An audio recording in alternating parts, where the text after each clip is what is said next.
ಹೈದರಾಬಾದ್ ಕರ್ನಾಟಕ ಶಿಕ್ಷಣ ಸಂಸ್ಥೆಯ ಪಾಲಿಟೆಕ್ನಿಕ್ ಕಾಲೇಜಿನಲ್ಲಿ 35 ವರ್ಷ ಕಾಲ ಸೇವೆ ಸಲ್ಲಿಸಿದ ಶಿವಲಿಂಗಪ್ಪ ಬಂಡಕರ್ ಅವರ ಸೇವಾ ನಿವೃತ್ತಿ ಕಾರ್ಯಕ್ರಮ ಆಯೋಜನೆ ಮಾಡಲಾಗಿತ್ತು. ಈ ಸಂದರ್ಭದಲ್ಲಿ ಸಂಸ್ಥೆಯ ಸಂಬಂಧಿಗಳು ಹಾಗೂ ಹಿತೈಷಿಗಳು ಆತ್ಮೀಯರಲ್ಲಿ ಸನ್ಮಾನಿಸಿ ಗೌರವಿಸಿದರು.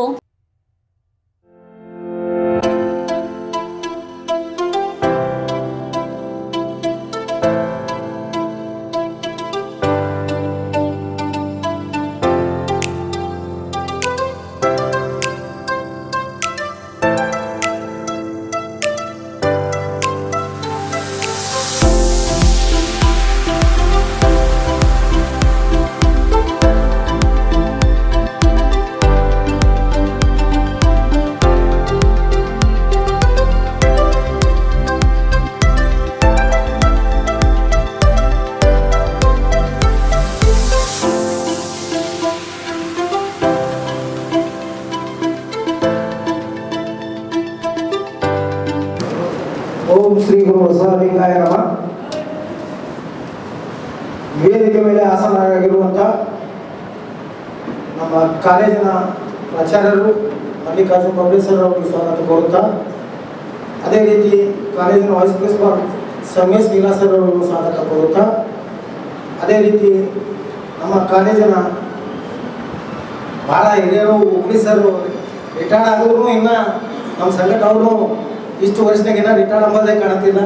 ಜಯರಾಜ್ ಪಾಟೀಲ್ ಸರ್ ಉಗ್ಲಿ ಸರ್ ಅವರಿಗೂ ಸ್ವಾಗತ ಕೋರುತ್ತಾ, ಅದೇ ರೀತಿ ಉಮೇಶ್ ಪಾಲಿಟೆಕ್ನಿಕಲ್ ಪ್ರಾಚಾರ್ಯರಾದಂಥ ಎಚ್ ಪಾಟೀಲ್ ಸರ್ ಅವರಿಗೂ ಸ್ವಾಗತ ಕೋರುತ್ತಾ, ಅದೇ ರೀತಿ ನನ್ನ ಡಿಪಾರ್ಟ್ಮೆಂಟ್ದ HOD ಚಿಕ್ಕಮಠ್ ಸರ್ ಅವರಿಗೆ ಸ್ವಾಗತ ಕೋರುತ್ತಾ, ಅದೇ ರೀತಿ ನಮ್ಮ ಸಿಬ್ಬಂದಿ ವರ್ಗದ ಅಧ್ಯಕ್ಷರಾದಂಥ ನಮ್ಮ ಮಾಡಿ ಪಾಟೀಲ್ ಸರ್ ಅವರಿಗೆ ಸ್ವಾಗತ ಕೋರುತ್ತಾ, ಅದೇ ರೀತಿ ಠಾಕೂರ್ ಅವರು ವಿಶ್ವೇಶ್ವರ ಹಾಸ್ಪಿಟಲಲ್ಲಿ ಜಾಬ್ ಮಾಡ್ತಿದ್ದರು. ಅವರು ಇಲ್ಲಿ ನಮ್ಮ ಡೆಪ್ಟೇಷನ್ ಆಗಿ ಕೊಟ್ಟಿದ್ದಾರೆ. ಅವರು ಅವನ ಜೀವನೇ ಒಂದು ರಾಮಪುರ ಫ್ಯಾಮಿಲಿ ಮನೆಯಲ್ಲಿ ಅವನು ದುಡಿದಿದ್ದಾನ. ಅದರ ಸಲಕ್ಕೆ ಅವನಿಗೆ ಮನೆಯಲ್ಲಿ ಭಾಳಷ್ಟು ಸನಿ ಆಗ್ತದೆ ಅಂತೇಳಿ ರಾಮಪುರ ಸ್ವಾಮಿ ಹೇಳಿದಾಗ ಅವನಿಗೆ ಇಲ್ಲಿ ಬಾಜನೆ ಡೆಪ್ಟೇಷನ್ ಕೊಟ್ಟರ. ಆದ್ರೆ ಅವ ಇದ್ದಿದ್ದು ಡ್ಯೂಟಿ ಬಸವೇಶ್ವರದಲ್ಲಿ ಈಗ ಎಷ್ಟು ದಿನ ಇಲ್ಲಿ ಕೆಲಸ ಮಾಡ್ಯಾನ.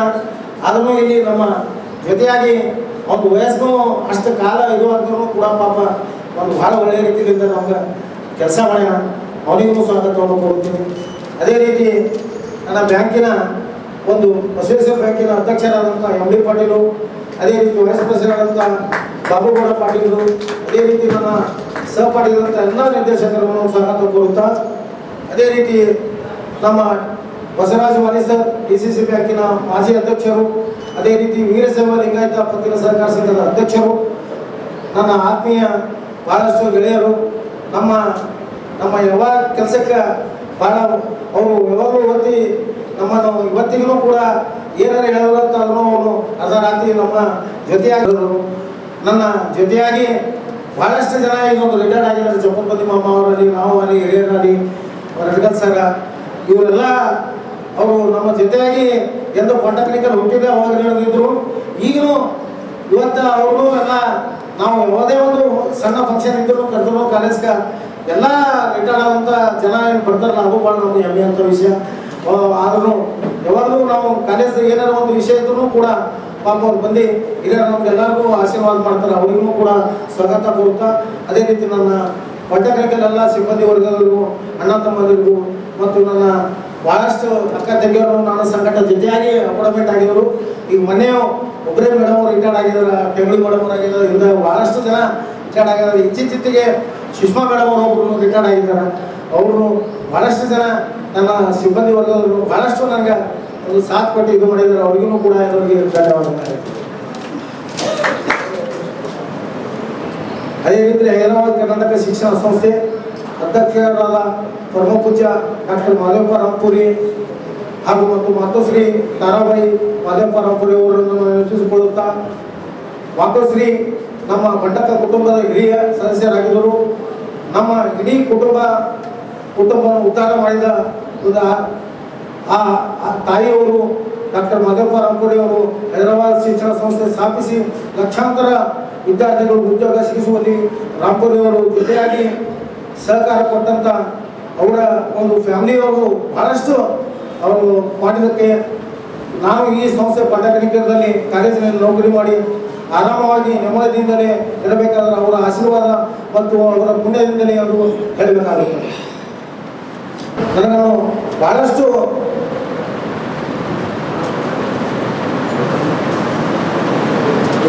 ನನ್ನ ತಾಯಿ ತಂದೆಯವರು ಕೂಡ ನನ್ನನ್ನು ಬಹಳಷ್ಟು ಯೌವನದಲ್ಲಿ ನಾನು ಏನೇನು ಮಕ್ಕಳು ತಪ್ಪು ಮಾಡೋದು ಬಹಳಷ್ಟು ನನ್ನನ್ನು ತಿದ್ದಿ ತೀಡಿ ನಡೆದಂಥ ಒಂದು ತಪ್ಪ ದಾರಿಯನ್ನು ಅವರು ಸಮಾಧಾನದಿಂದ ಸರಿಯಾಗಿ ಮಾರ್ಗದರ್ಶನವನ್ನು ಮಾಡಿ ಒಳ್ಳೆಯ ರೀತಿಯಿಂದ ನನಗೆ ಮಾರ್ಗದರ್ಶನ ಕೊಟ್ಟಿದ್ದಕ್ಕೆ ಅವರಿಗೂ ನನ್ನ ತಾಯಿ ತಂದೆಗೂ ಸ್ಮರಿಸುತ್ತೇನೆ.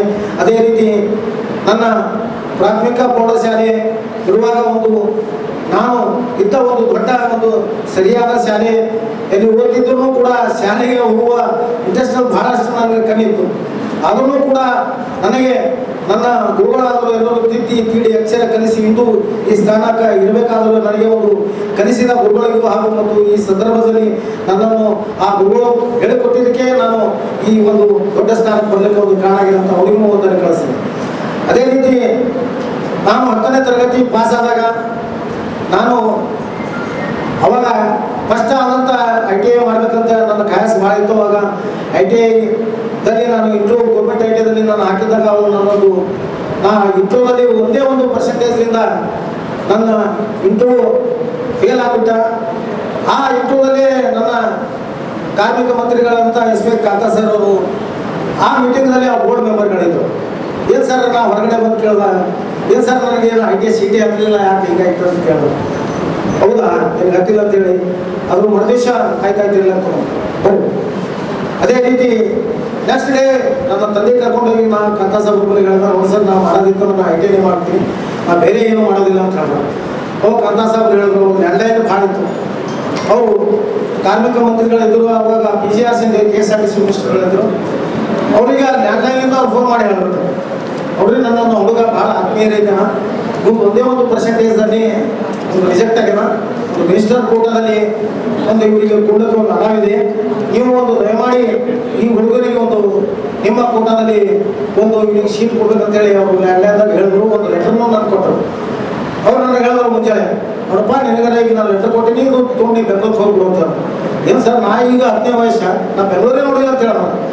ಇಲ್ಲ ನೀವು ಹೋಗಿದ್ರೆ ಬೆಂಗಳೂರಿಗೆ ಹೋಗಿರೋದ್ರೆ ವಿಧಾನಸಭಾ ಇಲ್ಲ ಅಂತ ಕೇಳ್ಬಿಡು, ಅಲ್ಲಿ PGRC ಅವರು ಆಫೀಸಲ್ಲಿ ಅಂತ ಕೇಳ್ಬಿಡು, ಅಲ್ಲಿ ಹೇಳ್ತಾರೆ ಅಲ್ಲಿ ಹೋಗೋದು ಕೂಡ ಅವ್ರು ತಾನೇ ಇದು ಮಾಡ್ತಾರೆ ಅಂತ ಹೇಳೋದು. ಅದರೊಳಗೆ ನಾ ಬೆಳಗ್ಗೆ ಟ್ರೈನಿಗೆ ಹೋಗಿ ಕೂತ್ಕೇಸಿ ವಿಧಾನಸಭಾ ಇದ್ರೊಳಗೆ ಹೋಗುತ್ತಾ ಅಲ್ಲಿ ಒಬ್ಬರು ವಾಚ್ಮ್ಯಾನ್ ಇದ್ರು ಕೂತರು, ಹಿಂಗೆ ಕಳ್ಸ್ಯಾರ ಅಂತ ಹೇಳ್ಬಿಟ್ಟು ನಾನು ಆಯ್ತು ಸರ್ ಬರ್ತಾರೆ ಕೂಗ್ರು ಅಂತ ಹೇಳಿದ್ರು. 2 ತಾಸು ಅಂತ ಅವ್ರು ಬರಲಿದೆ. ಮತ್ತು ಅವ್ರು ಲ್ಯಾಂಡ್ಲೈನ್ದಾಗ ಹೇಳಿದ್ರು ಕಿಂಕಿ ಕಾಕಾ ಸಾಹೇಬ್ ಅವ್ರಿಗೆ ಒಂದು ಲೆಟರ್ ಕೊಟ್ಟಿದ್ದಾರೆ ಸರ್, ಆ ಹುಡುಗ ಇಲ್ಲಿ ಬಂದು ಕೂತಿ 2 ತಾಸು ಆಯ್ತು ಅಂತ ಹೇಳಿದ್ರು. ಅವ್ರು ಹೇಳಿದ್ರು ಆಯ್ತು ಒಬ್ಬ ಸರ್ ಬರ್ತಿದ್ದಾರೆ ಅಂತ ಹೇಳಿದ್ರು. ಅವ್ರ ಮನೆಯಲ್ಲೇ ಲೆಟರ್ ಹೊಡ್ಕೊಂಡು ಬಂದು ನನಗೆ 1 ತಾಸು ಕೂತ್ಮೇಲೆ ತಂದು PGRC ದೇವ್ರೆ ನನಗೆ ಲೆಟರ್ ಕೊಟ್ಟು ಹೋಗಪ್ಪ ಈಗ ಎಲ್ಲ ನಿನ್ನ ಕೆಲಸ ಆಗಿದೆ, ನಿನ್ಗೆ ಇದು ಲೆಟರ್ ಕೊಟ್ಟಿದ್ದೀನಿ, ನೀವು ಹೋಗು, ನೀವು ಜಾಯ್ನ್ ಆಗಂತ ಹೇಳಿ. ಇದೇ ರೀತಿ ನಮ್ಮ ಕಾಕಾ ಸಾಹೇಬರು ನಮ್ಮ ಜೀವನದಾಗ ನನ್ನ ನಾನು SSLC ಹಿಡ್ಕೊಂಡೆ ಅವರು ನಮ್ಮ ಒಂದು ಗುರುಗಳು ರಾಜಕೀಯದ ಇವತ್ತಿಗೂ ಕೂಡ 30-35 ವರ್ಷಗಳ ಜೊತೆಯಾಗಿ ಇದ್ದೇವೆ ಅಂತಂದ್ರೂ ನಾವು ಅವ್ರ ಮಾತೆಂದೂ ಬೇರೆಯಲ್ಲ. ಇವತ್ತಿಗೂ ನನ್ನ ರಾಜಕೀಯ ಜೀವನದಾಗ ಅವರು 1993ರಲ್ಲಿ ಮಹಾನಗರ ಪಾಲಿಕೆ ಟಿಕೆಟ್ ಕೇಳ್ತಾರೆ. ಸರ್ ನಾನು ನೌಕರಿ ಇದು ಕೇಳ್ಕೊಂಡು ನಾ ಮಹಾನಗರ ಪಾಲಿಕೆ ಅಪ್ಲಿಕೇಶನ್ ಹಾಕಿದ್ರಿ ಸರ್, ನನಗೆ ಟಿಕೆಟ್ ಬೇಕು, ನಾನು ಮಹಾನಗರ ಪಾಲಿಕೆ ಎಲೆಕ್ಷನ್ ಇರುತ್ತೀನಿ ಅಂತ ಹೇಳಿದ್ರು. ಹೌದಾ ಇಷ್ಟು ನಿನಗೆ ಇಷ್ಟು ವರ್ಷ ನೀನು ಏನು ಜೀವನ ಮಾಡಿ ನೀನು ಎಲ್ಲ ಈ ಕಡೆ ಎಲ್ಲ ಬರ್ಬೇಡಪ್ಪ ಅಂತ ಹೇಳಿದ್ರು. ನಿನಗೆ ನಾನು ನಿಮ್ಗೆ ಏನು ಬಿಡಿದೆಲ್ಲ ಇಸ್ಕೊಟ್ಟಿದ್ರು. ಅವರು ನನಗೆ ನನ್ನ ರಿಸಲ್ಟ್ ITI ಪಾಸ್ ಆದ್ರೆ ನನಗೆ KSRTC ಜಾಬ್ ಇಸ್ಕೊಟ್ಬಿಟ್ರು. ಅವಾಗಲೂ ಕಾರ್ಮಿಕ ಮಂತ್ರಿ ಇದ್ರು. ಪಾಸ್ ಆಗಿನಾಗ 8 ದಿನ ಕೇಳ್ಬಿಟ್ರು ಅವರು, ನೋಡೋ ಈಗ ನನಗೆ 18 ವರ್ಷ ಆಗಿ ನೀನು ನೌಕರಿ ಹಚ್ಕೊಟ್ಟಿಲ್ಲ, ಇಂಥವೆಲ್ಲ ಇದು ಮಾಡಕ್ಕೆ ಹೋಗ್ಬೇಡ ಅಂತೇಳಿ. ನಾನು 18ನೇ ವರ್ಷ ಮುಗಿದ ಮೇಲೆ ನಾನು KSRTC ಡೈರೆಕ್ಟ್ ಅಪಾಯಿಂಟ್ಮೆಂಟ್ ಮಾಡಿಸ್ಬಿಟ್ರು. ಅವಾಗಿನ MD ಹೋದವರು ನೀವು ನನ್ನ ಹುಡುಗ ಏನು ಬಿಡೋದಿಲ್ಲ, 18ನೇ ವರ್ಷ ಆಗ್ಯದ ಈಗ ಹೋಗ್ತಿದ್ರು. ನಾನು ಡೈರೆಕ್ಟ್ ನಾನು ಹೋಗೋದಕ್ಕಿಂತ ಮೊದಲು MD ನಾನು ಆರ್ಡರ್ ಕೊಟ್ಬಿಟ್ಟಿದ್ದೆ. ಅಲ್ಲಿ ಸತತವಾಗಿ ನಾನು 2 ವರ್ಷ ಕೆಲಸ ಮಾಡಿದೆ. ಗೊತ್ತೇ ಇತ್ತು ನಾವು ಜನ ಅವಾಗ ಎಣ್ಣೆ ತುಂಬ ಚಟ ನಮಗೆ ಭಾಳ ಇತ್ತು. ಆ ಚಟನೇ ನಮ್ಮ ಜಿಂದಗಿನೇ ಬರ್ಬಾದ್ ಮಾಡಿಬಿಡ್ತೀವಿ. ಅವಾಗ ನಾವು ಭಾಳಷ್ಟು ಮಾಡೋದ್ರಿಂದ ಡ್ರಿಂಕ್ಸ್ ಆಗೋದ್ರಿಂದ ಅಲ್ಲಿ ಭಾಳಷ್ಟು ತೊಂದರೆ ಆಗ್ಬಿಟ್ಟಿತ್ತು. ಅವ್ರಿಗೆ ಯಾರೋ ಫೋನ್ ಮಾಡಿ ಕಾಲ್ ಮಾಡಿ ಅವರು ನಿಮ್ಮ ಹುಡುಗ ಇಲ್ಲಿ ನೌಕರಿ ಮಾಡೋಂಥ ಕಾಬಿನ ತಿಳಿರಿ ಅಂತ ಹೇಳಿದ್ರು. ಅವಾಗ ಸರ್ ನಮ್ಗೆ ಕರೆದು ಹೇಳ್ಬಿಟ್ಟು ಬಾ ಬಿಟ್ಬಿಡೋ ಬಿಡಾಕಿದ್ರು, ಏನು ನೌಕರಿನೇ ಮಾಡ್ಬೇಡ ಅಂತ ಹೇಳಿ. ಆಯ್ತು ಸರ್ ನೀವು ಬಿಡೋದ್ರೆ ಬಿಟ್ಬಿಡ್ತಿದ್ವಿ. ಮತ್ತೆ ಬಿಟ್ಟ 1 ತಿಂಗಳು 15 ದಿನ ಆದ್ಮೇಲೆ ಮತ್ತೆ ಸರ್ ನಾ ಖಾಲಿನೇ ಕೂತಲ್ರಿ ಅಂತ. ಹೌದಾ ಈಗ ಒಂದು ಹಿಂಗೆ ರಾಜಶ್ರೀ ಸ್ವೀಟ್ ಫ್ಯಾಕ್ಟ್ರಿ ನೌಕರಿ ಅಷ್ಟು ದೂರ ಆಗ್ತದೆ ನಿಮಗೆ ಅಲ್ಲೇ ಇಟ್ಕೊಡು ಅಂತ ಹೇಳಿ ಹೌದಾ ಸರ್ ಅಂತ ಹೇಳಿ ಮತ್ತು ರಾಜಶ್ರೀ ಸ್ವೀಟ್ ಫ್ಯಾಕ್ಟ್ರಿ ನೌಕರಿ ಕೊಟ್ಟರು ಅಲ್ಲಿ ಡಸ್ಟ್ ಪ್ರಾಬ್ಲಮ್ ಆಗೋದ್ರಿಂದ ಟಿ ವಿ ಆಗಿರ್ತಾರೆ ಹಾಗಾಗಿ ಸರ್ಗಳ ನೋಡಿ ಸರ್ ನಮ್ಗೆ ಡಸ್ಟ್ ಪ್ರಾಬ್ಲಮ್ ಆಗಿರ್ತದ ಈಗ ನಾನು ನೌಕರಿ ಮಾಡಕ್ಕೆ ಸರ್ ಅಂತ ಹೇಳಿ ಹೌದಾ ವಾಪಸ್